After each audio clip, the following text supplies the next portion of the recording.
ചില കാര്യങ്ങൾക്ക് ഞാൻ ഉത്തരം പറയണം എന്ന് പറഞ്ഞിട്ടാണ് പരാതി നൽകിയിരിക്കുന്നത്. സോറി, കേസ് ഫയൽ ചെയ്തിരിക്കുന്നത്. അപ്പോൾ എനിക്ക് കേരളത്തിലെ ജനങ്ങളോട് പറയാനുള്ളത്,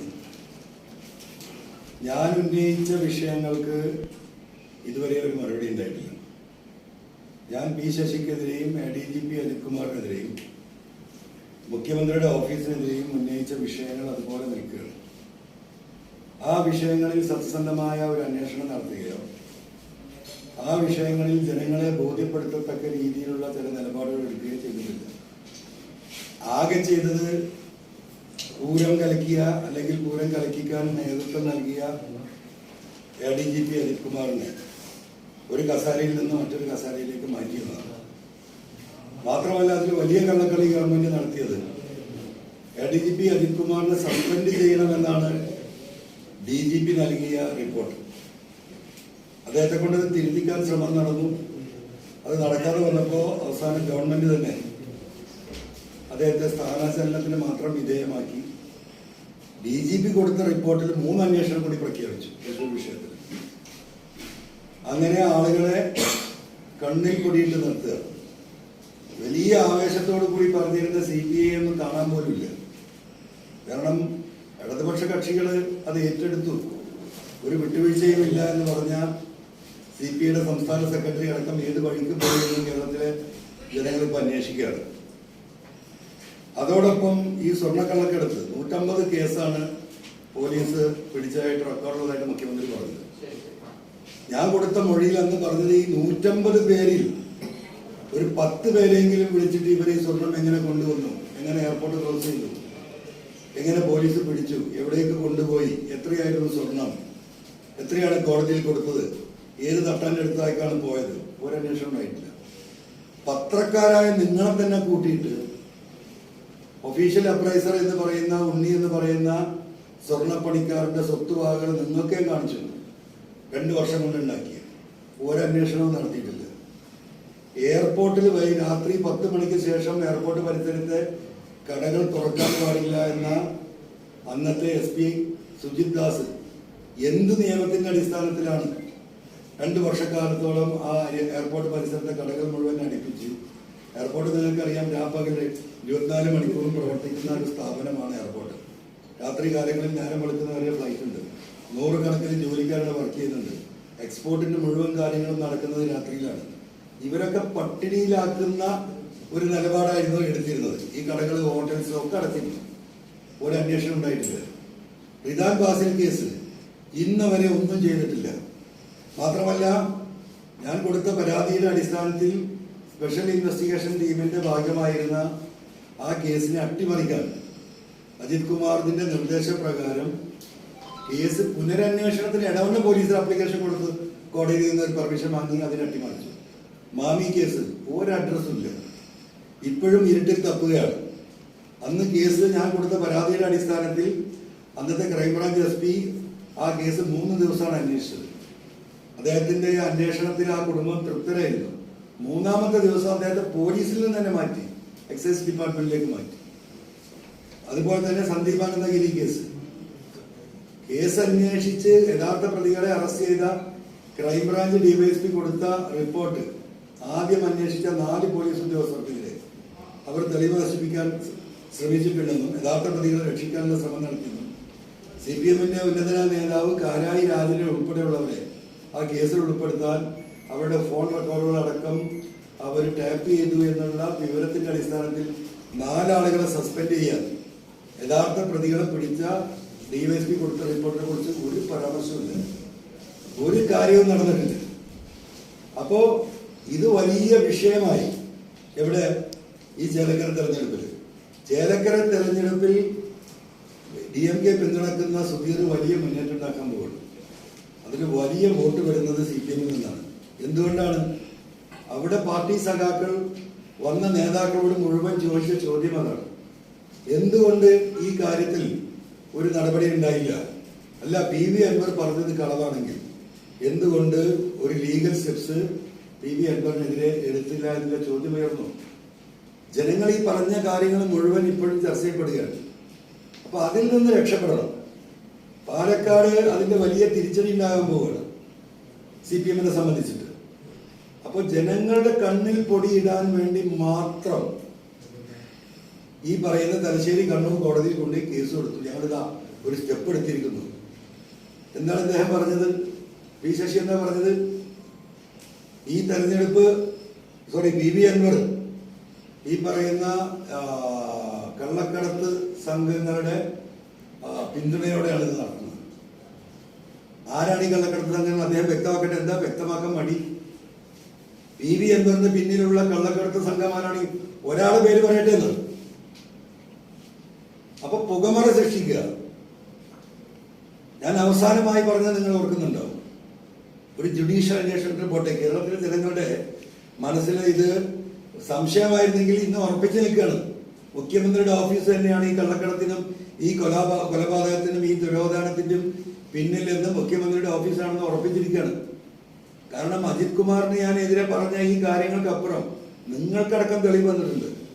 തിരുവനന്തപുരത്ത് വാങ്ങിയ ഫ്ലാറ്റ് 33,80,000-ന് 2019 ഒരു ഫ്ലാറ്റ് വാങ്ങുന്നു. ഫെബ്രുവരി 19-ാം തീയതി.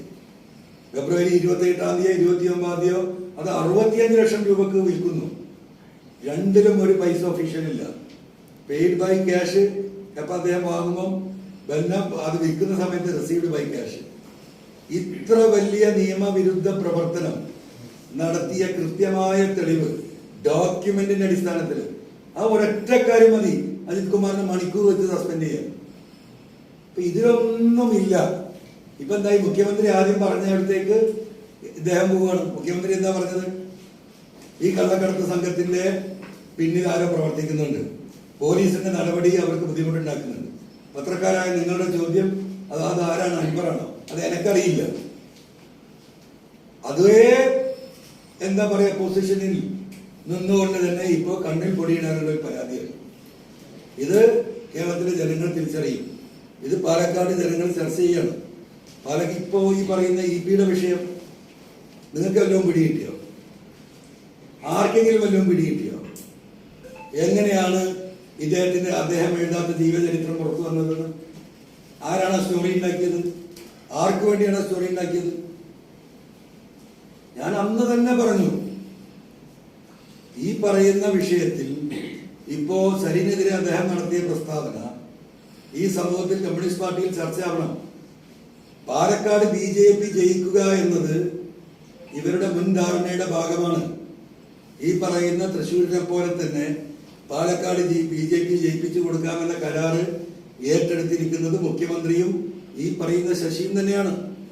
അപ്പൊ സരിനെ പോലെയുള്ള ഒരു സ്ഥാനാർത്ഥി 10 വോട്ട് കിട്ടുന്നത് തടയാൻ അതിനേക്ക് ഒരു വഴി തുറക്കുകയാണ്.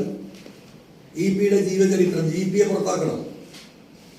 EP-ക്ക് കഴിഞ്ഞ പാർലമെന്റ് തെരഞ്ഞെടുപ്പിനുണ്ടായ സംഭവ വികാസം നമുക്കറിയാം. അത് ഈ അന്തരീക്ഷത്തിൽ നിന്ന് മാഞ്ഞിട്ടില്ല. അപ്പൊ വളരെ പെട്ടെന്ന് EP-യിലേക്ക് ഇങ്ങനെ ഒരു ജീവചരിത്ര പുസ്തകം EP എഴുതിക്കൊണ്ടിരിക്കുന്നു. സരിൻ വലിഞ്ഞു കയറി വന്നവനാണ്. അത് പാർട്ടി വലിയ വില കൊടുക്കേണ്ടി വരും. ഒരു വടിക്ക് 2 പക്ഷിയാണ്. ഒന്ന്, സരിന്റെ അനുകൂലമായി വരുന്ന CPM വോട്ടുകൾ തടയാം.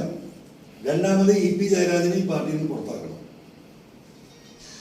അതുകൊണ്ടാണ് ഇത് എവിടെയും എത്താതെ നിൽക്കുന്നത്. ഞാൻ ഈ വിഷയം ചേലക്കര തെരഞ്ഞെടുപ്പ് നടക്കുന്ന രാവിലത്തെ പത്രക്കാർ വന്ന് നിങ്ങളോട് മുഴുവൻ ഞാൻ പറഞ്ഞു, ഇതിന്റെ ഉദ്ദേശം ഇത് തന്നെയാണ്. കാരണം ഇതിൽ വലിയൊരു ഗൂഢാലോചനയുണ്ട്. P ശശിയെ പോലെ ഉള്ള ഒരാളുടെ ഇടപെടലില്ലാതെ ഈ കാര്യം പുറത്തേക്ക് വരില്ല. എന്താ DC ബുക്സും ഉണ്ടാക്കുന്നത്? നിങ്ങളൊക്കെ ആവർത്തിച്ച് ചോദിച്ചല്ലോ. DC ബുക്സിന് മിണ്ടാൻ കഴിയില്ല. കാരണം ആ രീതിയിൽ ഇതിനെ ആക്കി വെച്ചിരിക്കുകയാണ്. ഇപ്പൊ പൊതുവായിട്ട് ഞാൻ ഈ പറഞ്ഞത് അടിവരയിടുകയാണ്. തൃശ്ശൂർ പൂരക്കരക്കി അവിടെ ജയിപ്പിച്ചതുപോലെ സരിന് ചിഹ്നം പോലും കൊടുക്കാതെ സരിനെ നിർത്തി സരിന് കിട്ടാവുന്ന വോട്ടുകൾ കൂടി അങ്ങോട്ടേക്ക് എത്തണം, BJPക്ക് എത്തണം.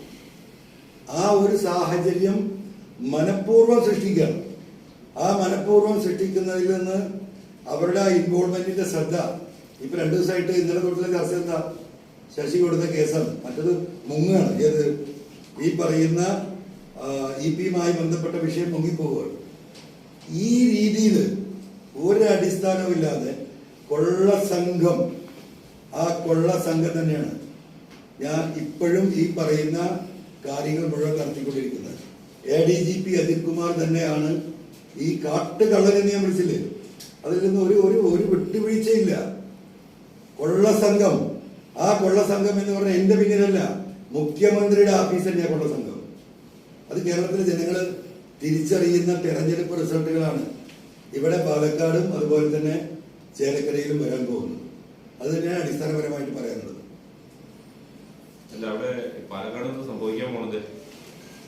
പാലക്കാടിനെ സംബന്ധിച്ച് ഞാൻ മനസ്സിലാക്കുന്നത് വളരെ പരിതാപകരമാണ്. കാരണം DMK അവിടെ പിന്തുണ കൊടുത്തു, നമ്മുടെ പ്രവർത്തകർ നമ്മളാൽ കഴിയുന്ന വിധം അവിടെ പ്രവർത്തിക്കുന്നുണ്ട്. പക്ഷേ യാഥാർത്ഥ്യം എന്ന് പറയുന്നത് കോൺഗ്രസ് അവിടെ 16 തട്ടിലാണ്. കോൺഗ്രസ്സുകാരെ തമ്മിൽ ഒരുമിപ്പിച്ച് നിർത്താൻ കോൺഗ്രസ് ലീഡർഷിപ്പിന് ഈ നിമിഷവും കഴിഞ്ഞിട്ടില്ല. ഇപ്പൊ വയനാട് നിങ്ങൾ നോക്കൂ, എന്താ ഇങ്ങനെ വോട്ടിംഗ് പെർസെന്റേജ് കുറഞ്ഞു പോയത്? ആരാണ് അതിന് ഉത്തരവാദി? 64% വയനാട് പോലെയുള്ള ഒരു പാർലമെന്റ് മണ്ഡലത്തിൽ വോട്ട് കുറയണമെങ്കിൽ അത് കോൺഗ്രസ് ലീഡർഷിപ്പിന്റെ ഏറ്റവും വലിയ നിരുത്തരവാദപരമായ ഇടപെടലിന്റെ ഭാഗമായിട്ടല്ലേ? ആകെ വയനാട്ടിൽ പ്രവർത്തിച്ചപ്പോൾ അന്വേഷിച്ച് നോക്കുമ്പോൾ ലീഗിന്റെ പ്രവർത്തകർ മാത്രമാണ്. ലീഗ് അവരുടെ എല്ലാ ശക്തിയും ഉപയോഗിച്ച് അവരുടെ പരമാവധി വോട്ടുകൾ ജയിച്ചിട്ടുണ്ട്. അതായത് വീട്ടിൽ 4 കോൺഗ്രസ്സുകാരുണ്ടെങ്കിൽ 2 ആളാണ് വോട്ട് ചെയ്തിട്ടുള്ളത്. അത് ആ സ്ഥിതി വയനാട്ടിൽ വന്നതിന്റെ മറ്റൊരു പ്രതിഫലനം ഇതാ ഈ പറഞ്ഞതുപോലെ അവിടെ വരാൻ പോവുകയാണ്.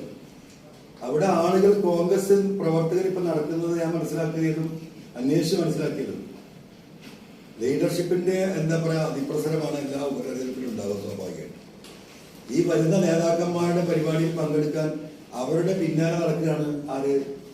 കോൺഗ്രസിന്റെ സജീവ പ്രവർത്തകർ. അവർ വരുന്ന യോഗങ്ങളിൽ ആളെ കൂടണം, അവരുടെ മീറ്റിങ്ങുകളിൽ ആളെ കൂടണം. ഇവരൊക്കെ ഈ AC റൂമിൽ ഇരുന്നിട്ട് അത് കഴിഞ്ഞ് AC കാറിൽ ഇറങ്ങി മീറ്റിംഗിൽ പോയി പങ്കെടുക്കുന്നത് മാത്രം പാലക്കാട് ജയിക്കാൻ കഴിയില്ല. താഴേക്കിടയിലേക്ക് ഇറങ്ങി കോൺഗ്രസിന്റെ ലീഡർഷിപ്പ് പ്രവർത്തിക്കുന്നില്ല. വ്യക്തിപരമായി പോയിട്ട് ആളുകളെ കണ്ട് വോട്ട് അഭ്യർത്ഥിക്കുന്നില്ല. വലിയ വിഷയങ്ങളുണ്ട് അവിടെ. പലതരത്തിലുള്ള ടിസ്റ്റാണ് കോൺഗ്രസിന്റെ അകത്ത് നടക്കുന്നത്. ഇനി 2-3 ദിവസമാണുള്ളൂ. അത് പരിഹരിക്കാൻ കഴിഞ്ഞില്ലെങ്കിൽ വലിയ പരാജയം ഉണ്ടാവും.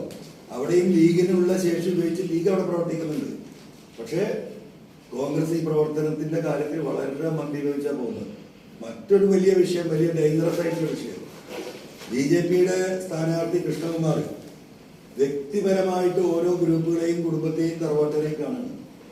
പ്രത്യേകിച്ച് ന്യൂനപക്ഷങ്ങളുടെ വീടുകളിൽ ചെന്നിട്ട് അദ്ദേഹം പറയുന്നത്, നിങ്ങൾ BJPക്കല്ല വോട്ട് ചെയ്യുന്നത്, നിങ്ങൾ എനിക്കാണ് വോട്ട് ചെയ്യുന്നത്. എന്നെ നിങ്ങൾക്കറിയാൻ കഴിഞ്ഞ 19 വർഷമായിട്ട് നിങ്ങൾ പറയുന്ന എന്ത് വിഷയത്തിൽ ഞാൻ ഇടപെട്ടിട്ടുണ്ട്, സഹായിച്ചിട്ടുണ്ട്. അതുകൊണ്ട് ആകെ 1.5 വർഷമേ ഉള്ളൂ. എനിക്ക് നിങ്ങളൊരു ചാൻസ് തരണം. അതുകൊണ്ട് ഒരു വോട്ട്, നിങ്ങളുടെ കുടുംബത്തിലെ വോട്ട് നിങ്ങൾ എനിക്ക് തരണമെന്ന് മുസ്ലിം കമ്മ്യൂണിറ്റിയിലെ ന്യൂനപക്ഷ വീടുകളിൽ മുഴുവൻ ഇദ്ദേഹം എത്തിയിട്ടുണ്ട് കൃഷ്ണകുമാർ. പക്ഷെ അതിനെ തിരുത്താൻ സാധിച്ചിട്ടില്ല. മൂന്നാമത് അവിടുത്തെ വിഷയം, സരീനുമായി ബന്ധപ്പെട്ട വിഷയം, സ്ഥാനാർത്ഥിയെ അംഗീകരിക്കാത്ത വലിയ പ്രശ്നം പാർട്ടിക്കുള്ളിലുണ്ട്. അവരെ സംബന്ധിച്ച് ഒരു ആന്റി പിണറായി മൈൻഡിലാണ് സഖാക്കള് വലിയ ശതമാനം നിൽക്കുന്നത്. അവരുടെ വോട്ട് ഞാൻ മനസ്സിലാക്കിയത്, അന്വേഷണത്തിൽ എനിക്ക് കിട്ടിയത്, രാഹുൽ മാങ്കൂട്ടത്തിനല്ല വോട്ട് പോകുന്നത്. ആ വോട്ട് കൂടി ആർക്കാ പോകുന്നത്? BJP സ്ഥാനാർത്ഥിക്കാണ്. ഇങ്ങനെ വലിയ പ്രതിസന്ധിയിലാണ് പാലക്കാട് നിൽക്കുന്നത്. ക്രിസ്ത്യൻ കമ്മ്യൂണിറ്റി ആകെ തിരിഞ്ഞിരിക്കുന്നു. അവരെ പോയി പാച്ചപ്പ് ചെയ്തിട്ടില്ല. അപ്പൊ പാച്ചപ്പ് ചെയ്യേണ്ട വിഷയങ്ങളിൽ പാച്ചപ്പ് ചെയ്യാൻ UDF ലീഡർഷിപ്പിനോട് കഴിഞ്ഞിട്ടില്ല. ഇനിയും 2-3 ദിവസമുണ്ട്. അത് സീരിയസ് ആയിട്ട് കോൺഗ്രസ് ലീഡർഷിപ്പ് എടുത്തിട്ടില്ലെങ്കിൽ പാലക്കാടത്തെ കാര്യവും പോക്കാണ് എന്നാണ് ഞാൻ മനസ്സിലാക്കുന്നത്. അതിന് വർക്കാ രീതിയിലാണ് നീങ്ങുന്നത്. കോൺഗ്രസ് ഇപ്പോഴും അങ്ങോട്ടും ഇങ്ങോട്ടും വർത്തമാനം പറഞ്ഞ് നടക്കുകയാണ്. അവിടെയാണ് വിഷയം. ഈ ഒരു ഘട്ടത്തിൽ പോലും ഈ പറയുന്ന എന്താ പറയാ, വയനാട്ടിലുണ്ടായ ഈ ദുരനുഭവമാണ് മുന്നിൽ നിൽക്കുക. 2 ദിവസം മുമ്പല്ലേ ആരെ വോട്ട് ചെയ്യുക? വോട്ട് ചെയ്യണമെങ്കിൽ പ്രത്യേകിച്ച് ഇത്തരത്തിലുള്ള ഉപതെരഞ്ഞെടുപ്പുകളിൽ നമ്മൾ പാർട്ടി പ്രവർത്തകരും ലീഡേഴ്സും ബൂത്ത് തലത്തിൽ വീടുകൾ കയറി അവരോട് കാര്യങ്ങൾ പറഞ്ഞ് മനസ്സിലാക്കി അവരെ സഹായം അഭ്യർത്ഥിക്കാറുണ്ട്. അതൊക്കെ അവർ ചെയ്തോളും എന്ന് പറഞ്ഞാൽ ആ കാലം കഴിഞ്ഞിട്ടുണ്ട്. അതൊരു പ്രശ്നം തന്നെയാണ് പാലക്കാട്. ഈ EP എഴുതാത്ത ഭാഗങ്ങൾ പുറത്തു വന്നത് പറഞ്ഞത് സരിന് വേണ്ടി വോട്ട് ലഭിക്കാനാണ്, BJP ജയിപ്പിക്കാനെന്ന് പറയുമ്പോഴേ ഇപ്പോൾ ഈ പാലക്കാട് തെരഞ്ഞെടുപ്പ് നടക്കാത്ത ചേലക്കരയിൽ ഒരു വയനാട് തെരഞ്ഞെടുപ്പ് നടക്കുന്ന ദിവസം പുറത്തു വന്നല്ലോ. അങ്ങനെ അതിന്റെ ആവശ്യം ഉണ്ടായിരുന്നു. പാലക്കാട് തെരഞ്ഞെടുപ്പ് നടക്കുന്ന ദിവസം അതിനടുത്തോ അല്ല, അതിൽ സരിന്റെ മാത്രമല്ല, ചേലക്കര തെരഞ്ഞെടുപ്പ് വരുമ്പോൾ എന്നെ കുറിച്ച് വരുന്നുണ്ട്. എന്നെ കുറിച്ച് വരുന്നത് എന്താണ്, ഞാനൊരു വർഗീയവാദിയാണ് എന്ന തരത്തിൽ ഇ പി പറഞ്ഞു എന്നുള്ളതാണ്. ചേലക്കരയിൽ വലിയൊരു വിഭാഗം CPM ഞങ്ങൾക്ക് വോട്ട് ചെയ്യാണ്.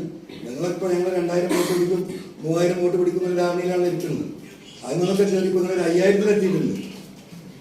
പക്ഷെ നിങ്ങൾക്ക് കാണാൻ എന്താ സംഭവിക്കുന്നതല്ലേ. അപ്പൊ അതിനെ തടയിടണം. അവിടുത്തെ ഹിന്ദു കമ്മ്യൂണിറ്റിയിൽ നിന്ന് DMKക്ക് വരുന്ന വോട്ട് കൂടി തടയിടണം. ആ 2 ആംഗിളാണെന്ന് ഈ വിഷയത്തിൽ പി ശശി അത് ഓർഗനൈസ് ചെയ്തത്. അത് ഓർഗനൈസ്ഡ് ക്രൈമാണ്. ഈ പറയുന്ന EP യുടെ വിഷയം ഓർഗനൈസ്ഡ് ക്രൈമാണ്. അതൊരാളുമില്ലാതെ ആകാശത്ത് പൊട്ടി വീഴുന്നത്. EP അങ്ങനെ പറഞ്ഞിട്ടില്ല, EP കരാർ കൊടുത്തിട്ടില്ല എന്ന് DC ബുക്സിൽ പറയുന്നു.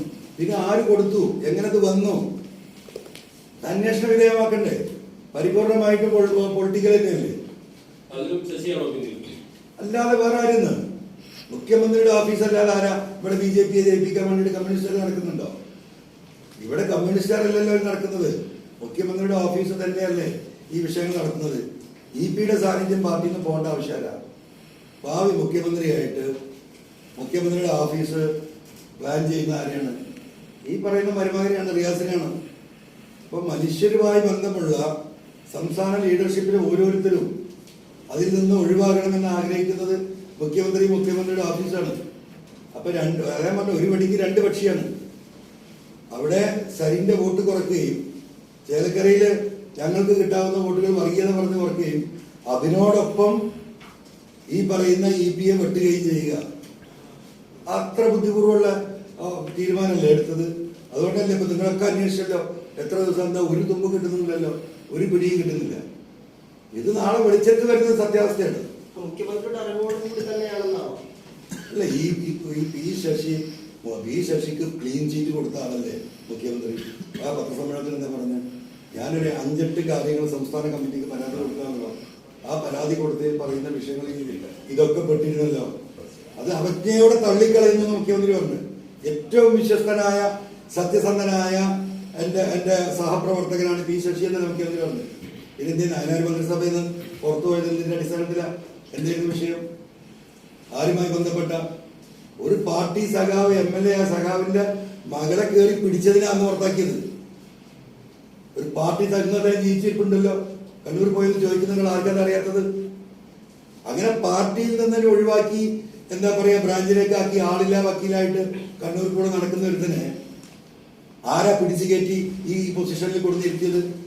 എന്താ അതിന്റെ ഉദ്ദേശം? ഇപ്പൊ കണ്ണൂരിൽ നിന്ന് വരുന്ന വാർത്തകൾ എന്താ?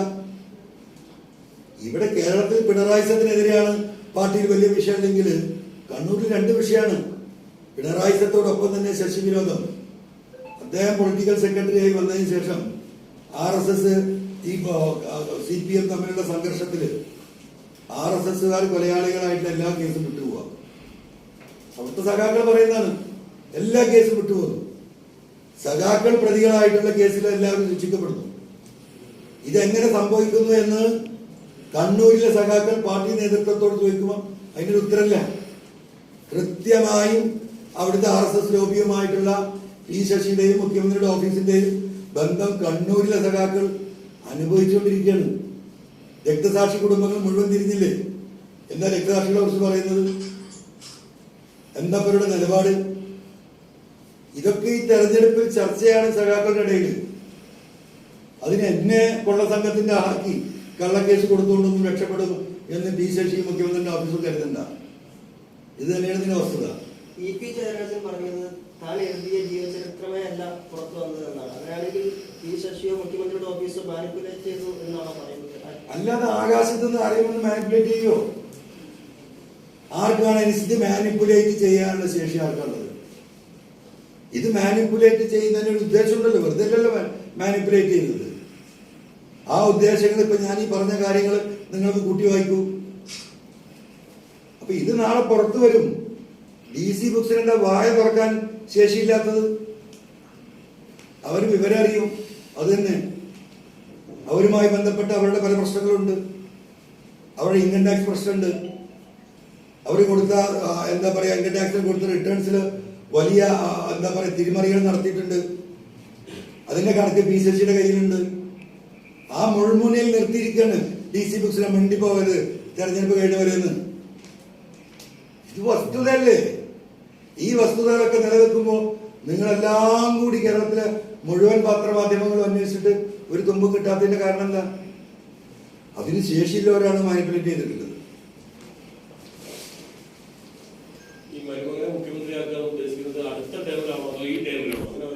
വരാനുള്ള ടേമിൽ അല്ലെങ്കിൽ അദ്ദേഹം തന്നെ മത്സരിക്കും.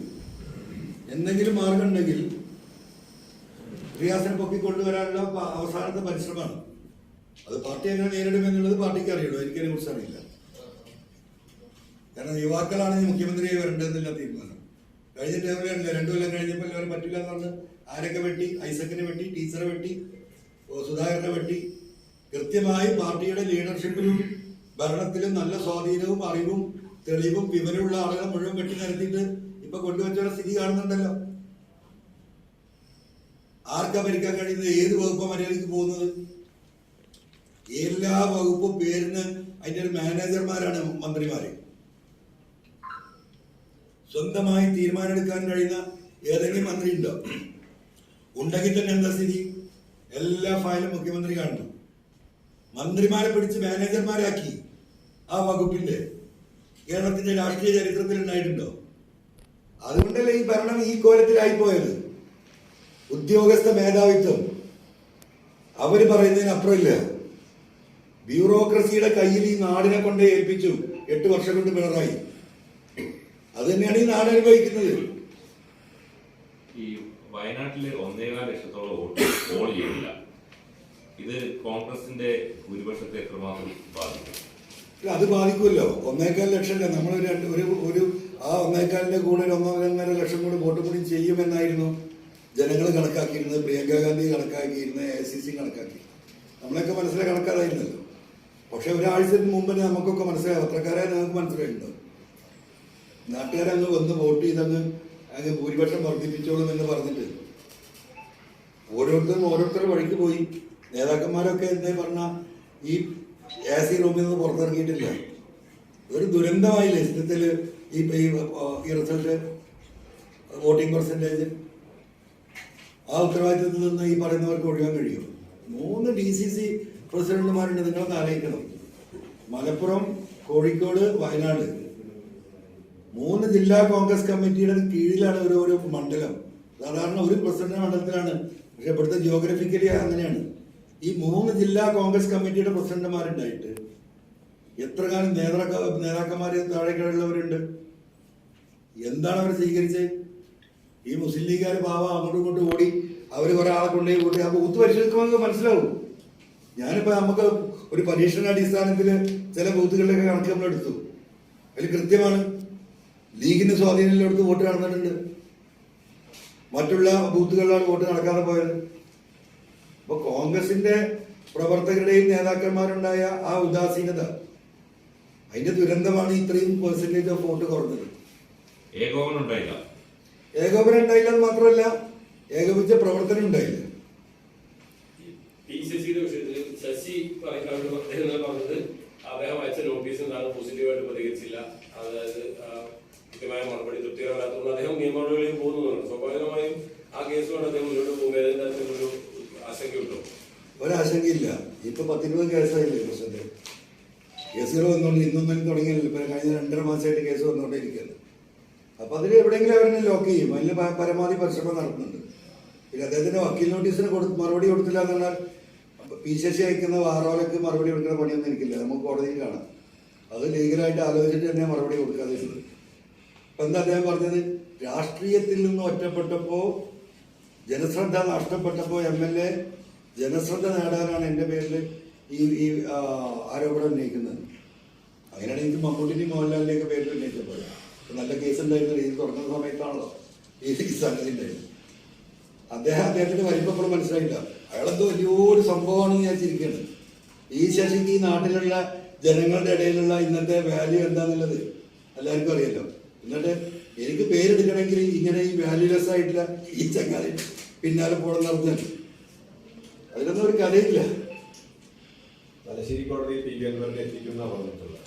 PV അൻവർ തലശ്ശേരി കോടതി മാത്രമല്ലല്ലോ, ഒരുപാട് കോടതിയിൽ പോകേണ്ടി വരും. തലശ്ശേരി കോടതി എന്ന് പറഞ്ഞാൽ ഇന്ത്യയിലെ തന്നെയല്ലേ, പാകിസ്ഥാനിലൊന്നല്ലല്ലോ.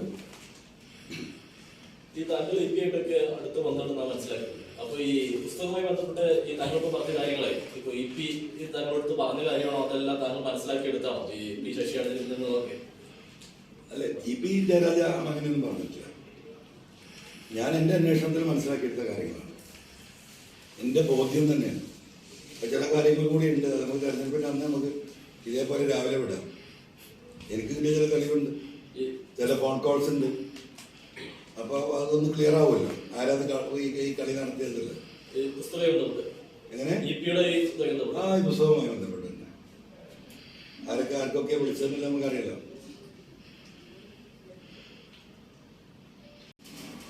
ബഹുമാനപ്പെട്ട മുഖ്യമന്ത്രിയും ആരോഗ്യമന്ത്രിയും ഒക്കെ അറിഞ്ഞിട്ടും അറിയാത്ത പോലെ ഇരിക്കുന്നത്.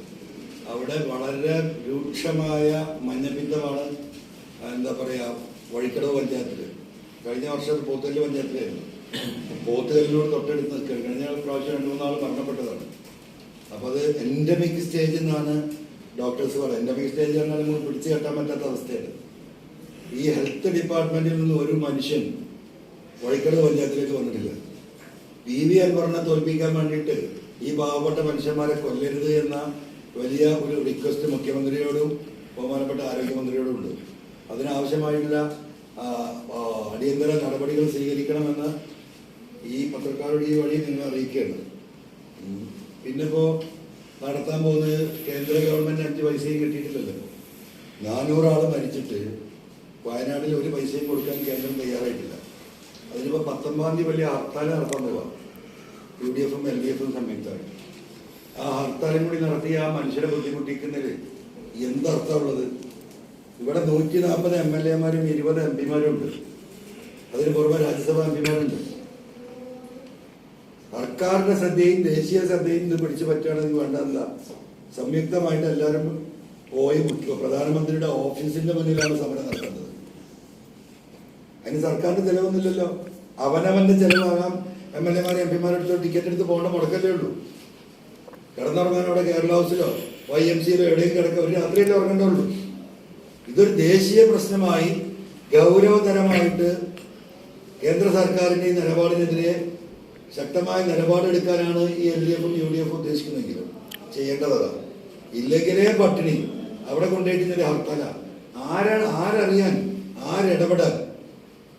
അപ്പൊ ദയവായി ഒരു ഹർത്താൽ കൂടി നടത്തി അവിടെ ഉള്ള എന്താ പറയാ കഞ്ഞി കൂടി അവിടെ മുട്ടിക്കാതെ ഈ സമരം കേന്ദ്ര ഗവൺമെന്റിന്റെ പ്രധാനമന്ത്രിയുടെ ഓഫീസിന്റെ മുന്നിലേക്ക് ആക്കണമെന്നാണ് DMK-യുടെ ഒരു നിർദ്ദേശമായിട്ട് ഈ വിഷയത്തിൽ പറയാനുള്ളത്.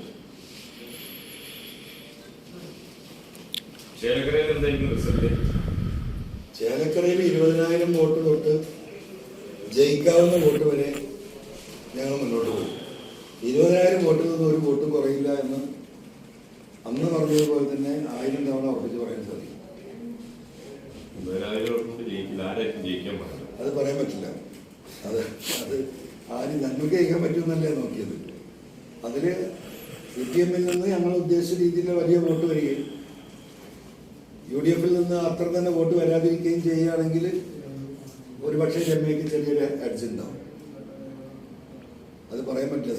സമ്മിശ്ര പ്രതികരണമാണ്. അത് എന്നൊന്നും പറയാൻ ഞാനില്ല. ഒരാളുടെ സാധ്യത പറയാൻ പറ്റില്ല. സാധ്യതയേറെ ഈ പറയുന്ന NK സുധീരനാണ് DMK സ്ഥാനം. 24 മണിക്ക് അറിയാലോ. നിങ്ങൾ സ്ട്രാറ്റജി വിജയിച്ചു. അതായത് പാലക്കാട് വിജയാലിനെ പിൻവലിക്കുന്നു, ചേലക്കരയിൽ മത്സരിക്കുന്നു, വയനാട് പ്രേമിക്കുന്നു. 3 സ്ഥലത്ത് 3 സ്ട്രാറ്റജിയായിരുന്നു. ഇതിന്റെയൊക്കെ ഉദ്ദേശം അല്ലെങ്കിൽ ലക്ഷ്യം എന്ന് പറയുന്നത് DMK-ക്ക് ഒരു അക്കോമഡേഷൻ, താങ്കൾക്ക് ഒരു അക്കോമഡേഷൻ ആണ്. അത്തരത്തിലുള്ള സമ്മർദ്ദമൊക്കെ വിജയിച്ചോ? ഇല്ല, നമ്മൾ അങ്ങനത്തെ ഒരു അക്കോമഡേഷൻ ഉദ്ദേശിച്ചുകൊണ്ടാണെങ്കിൽ ഈ പണിക്ക് വേണ്ടല്ലോ. അപ്പോൾ പക്ഷെ അതിനറിയാലോ, നമ്മൾ ഈ പറയുന്ന പൊളിറ്റിക്കൽ നെക്സസിന്റെ ഭാഗമായിട്ട് നാട്ടിലുണ്ടായിട്ടുള്ള വിഷയങ്ങൾ, മുഖ്യമന്ത്രിയുടെ ഓഫീസും ഗവൺമെന്റും നടത്തിക്കൊണ്ടിരിക്കുന്ന ഈ വിഷയങ്ങളിൽ ശക്തമായ നിലപാടെടുക്കാൻ ബാധ്യസ്ഥരായ പ്രതിപക്ഷം നിലപാടെടുക്കാത്തതിൻ്റെ സാഹചര്യങ്ങൾ, ഇത്തരം വിഷയങ്ങൾ ഉയർത്തിക്കൊണ്ടാണ് നമ്മൾ ഈ പറയുന്ന ഈ 3 സ്ട്രാറ്റജി ഇവിടെ രൂപീകരിച്ചത്. ആ സ്ട്രാറ്റജിയിൽ ഞങ്ങൾ വിജയം കണ്ടിട്ടുണ്ട്. പക്ഷേ 3ാമത്തെ സ്ട്രാറ്റജി എന്ന് പറയുന്ന പാലക്കാട്, അതവിടെ വിജയം UDF-ന് അനിവാര്യമാണ്. അത് നടക്കുമോ എന്ന കാര്യത്തിൽ വലിയ സന്ദേഹം എനിക്ക് വ്യക്തിപരമായിട്ടുണ്ട്. അവിടുന്ന് കിട്ടിക്കൊണ്ടിരിക്കുന്ന വിവരങ്ങൾ ഈ പറയുന്ന രീതിയിൽ BJP-യുടെ സ്ഥാനാർത്ഥിക്ക് അനുകൂലമാണ്. അദ്ദേഹത്തിന് അനുകൂലമാക്കി അദ്ദേഹം എടുത്തിട്ടുള്ള സാഹചര്യങ്ങളെ മറികടക്കത്തക്ക രീതിയിലുള്ള ഒരു എക്സസൈസ് UDF-ന്റെ ഭാഗത്ത് ഉണ്ടാവുന്നില്ല, തീരെ ഉണ്ടാവുന്നില്ല. എല്ലാവരും ഇപ്പൊ ഈ പറഞ്ഞ പോലെ വയനാട്ടിൽ നന്നായിട്ട് വോട്ട് ചെയ്യുമെന്ന് പറഞ്ഞതുപോലെ ന്യൂനപക്ഷങ്ങൾ ഒരുമിച്ച് വന്ന് കേന്ദ്രീകൃതമായി വോട്ട് BJP-ക്കെതിരെ ചെയ്യുന്ന ആ ചിത്രമൊക്കെ മാറിയിട്ടുണ്ട്. അതിനെ ബ്രേക്ക് ചെയ്തിട്ടുണ്ട് കൃഷ്ണകുമാർ. അത് വലിയൊരു വിഷയം തന്നെയാണ്. പിന്നെ ആന്റി പിണറായി വോട്ട് CPM-ൽ നിന്നുള്ള വോട്ട്, ആ വോട്ട് പോകുന്നത് കൃഷ്ണകുമാറിനാണ്. പിന്നെ സരിന്റെ വോട്ട്, അതും കൂടെ കേട്ടത്, സരിൻ തന്നെ ആർക്ക് വോട്ട് ചെയ്യുന്ന കാര്യത്തിൽ എനിക്ക് സംശയമാണ്. സരിനും ഭാര്യയും സരിന്റെ ഏറ്റവും വിശ്വസ്തരായിട്ടുള്ള ആളുകളും ചെയ്യാൻ പോകുന്ന വോട്ട് BJP-ക്കാണ്. കാരണം എന്തുകൊണ്ടെന്ന് വെച്ചാൽ സരിന് ഒരു കാരണവശാലും ജയിക്കാൻ കഴിയില്ല, 3ാം സ്ഥാനത്താണ്. അപ്പോൾ സരിനെ ഈ വഴിയാധാരമാക്കിയ KPCC ലീഡർഷിപ്പിന് ഉള്ള ഏറ്റവും വലിയൊരു തിരിച്ചടി എന്ന നിലക്ക് ആ വിഭാഗം സരിനടക്കം, ഒരു പക്ഷേ സരിന്റെ ഭാര്യ അടക്കം ചെയ്യുന്ന വോട്ട് കൃഷ്ണകുമാറിനാണ്. അതാണ് സരിനുമായി ഏറ്റവും അടുത്ത സുഹൃത്ത് ബന്ധത്തിൽ നിന്ന് കിട്ടിയ വിവരം. കാരണം ഒരു നിലക്കും കാരണം 3ാം സ്ഥാനത്താണ്. 28,000 വോട്ടാണ് ഇപ്പൊ CPM-നുള്ളത്. 55,000 10 കൊല്ലം കൊണ്ട് താഴേക്ക് വന്നത്. ആ 28,000 വോട്ട് പോലും ക്യാപ്ചർ ചെയ്യാൻ കഴിയാത്ത പ്രതിസന്ധിയിലാണ് CPM ഉള്ളത്. അതുകൊണ്ട് കോൺഗ്രസിനെ പാഠം പഠിപ്പിക്കാൻ BJP-ക്ക് വോട്ട് ചെയ്യാനാണ് സരിന്റെ ടീം പോലും തീരുമാനിച്ചിട്ടുള്ളത്. ഇതൊക്കെ അതിന്റെ ഉള്ളറയിൽ നിന്നുള്ള വിവരങ്ങളാണ്. അദ്ദേഹം പറയുന്നത് അവിടെ ആകെ കലങ്ങി മറിഞ്ഞിരിക്കുകയാണ്. ഈ പ്രതിസന്ധികളെ മുഴുവൻ മറികടക്കേണ്ട കോൺഗ്രസ് നേതൃത്വം ഇപ്പോഴും അവരിങ്ങനെ 8-10 അവർ നിൽക്കുന്നത്. പ്രതിപക്ഷ നേതാവിനോടുള്ള അസ്വസ്ഥതയാണോ? അല്ല, പ്രതിപക്ഷ നേതാവിനോട് നിന്ന് മാത്രമല്ല, സരിന്റെ ടീമിനുള്ള വിരോധം. സരിനോട് മത്സരിക്കാൻ വേണ്ടിയിട്ട് പ്രിപ്പയർഡായി അതിലെ തയ്യാറെടുപ്പെടുത്തു. പാർട്ടിയിലെ DCC-ലെയും മറ്റുമുള്ള വലിയൊരു സ്ട്രോങ് ടീമിന്റെ സപ്പോർട്ട് ഉണ്ടായി. കാരണം നാട്ടുകാരനാവട്ടെ, ഒരു പുറമക്കാരൻ വേണ്ടാതില്ലായിരുന്നു. അതിലേക്കാണ് രാഹുൽ മാങ്കൂട്ടത്തിന്റെ വരവ്. അത് അവർക്ക് തീരെ ഉൾക്കൊള്ളാൻ കഴിഞ്ഞിട്ടില്ല. അതാണ് വിഷയം. അതൊരു പ്രതിപക്ഷ നേതാവിനൊറ്റയ്ക്ക് പറയാൻ പറ്റില്ല. ഇവർ കൂട്ടായി എടുത്ത തീരുമാനമല്ലേ ഇദ്ദേഹത്തെ സ്ഥാനാർത്ഥിയാക്കുക എന്നുള്ളത്.